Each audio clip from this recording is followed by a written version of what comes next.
शिवरात्रि का प्रसंग कहता है, अपने मन की अभिलाषा रखकर तुम्हें जो चाहिए, एक काली मिर्ची और काली तिल्ली के 7 दाने।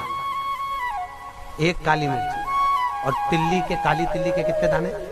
7 दाने हथेली में रखकर अपनी कामना कर कर मन से अपने मन की बात को कहकर शंकर भगवान के शिवलिंग पर चढ़ा दीजिए। आपकी मनोकामना, कहते हैं हर महीने शिवरात्रि आती है, इस शिवरात्रि पर, मुख्य शिवरात्रि पर चढ़ाओगे, अगले महीने की जब शिवरात्रि आएगी तो आपकी मनोकामना पूरी हो जाएगी। एक काली मिर्ची और 7 काली तिल्ली के दाने, मात्र 7।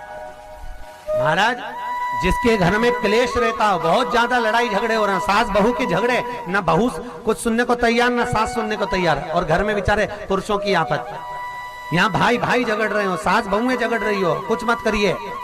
गेहूं की बाली को तोड़ो।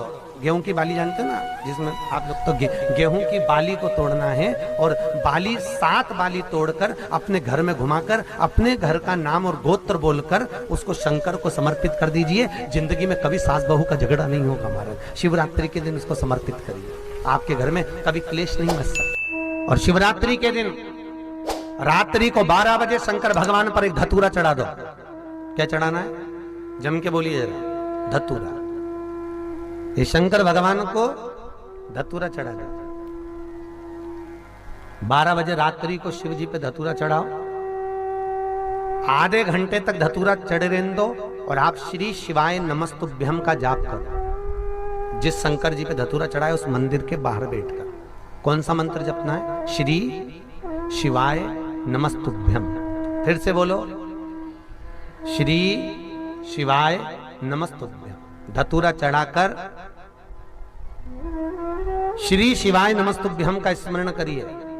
और जो दुकान नहीं चलती हो, घर में लक्ष्मी नहीं टिकती हो, खेत में फसल अच्छी नहीं आती हो, संपदा नहीं आ रही हो, बस उस धतूरे को लाल वस्त्र में बांधकर अपनी दुकान में, अपने व्यापार में, अपने घर में रात को 12:30 बजे उठाकर लाओ, और 4 बजे के पहले उसको अपनी दुकान, व्यापार, व्यवसाय में उसको बांध दीजिए।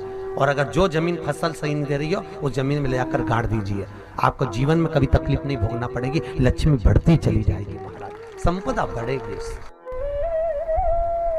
जो व्यक्ति ज्यादा बीमार रहता हो, बहुत बीमारी उसको घेरे रहती हो, परेशान रह रहा हो, बीमारी बनी हुई है, तो बोर चढ़ाइए। बेर, क्या बोलते हैं यहाँ पर? बेर की बोर, वो खाने वाला बेर जो होता है, उस बेर को 7 बेर ले लो, और 7 बेर को लेकर अपने ऊपर से घुमाकर शिवरात्रि की दोपहर के 12 बजे शंकर भगवान के शिवलिंग पर ले जाकर उस बेर को चढ़ा दीजिए।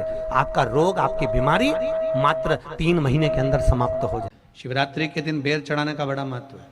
और शिवरात्रि पर चढ़ा हुआ वो बेर उठाकर ले आइए, और उस बेर को उठाकर रख लीजिए। मान लो किसी को उदर से जुड़ी हुई जब तकलीफ रहती है, पेट से जुड़ी हुई तकलीफ रहती है, पेट से जुड़ी हुई कोई भी प्रॉब्लम हो, अगर पेट से जुड़ा हुआ कोई भी रोग आपको लग गया और डॉक्टर की दवाई चल रही है, सारी औषधि चल रही है, जो शिवरात्रि पर आपने बेर चढ़ाया है, वो बेर अगर आपके यहां रखा हुआ है, वो बेर उस रोग वाले व्यक्ति को खिला दीजिए। आधे घंटे के अंदर पेट का दर्द, पेट की तकलीफ, पेट का कैसा भी रोग होगा, एकदम आराम लग जाएगा। उस बेर में इतना दम, इतना प्रबलता आ जाती है। शंकर को जो शिवरात्रि के दिन बेर चढ़ाया जाता है।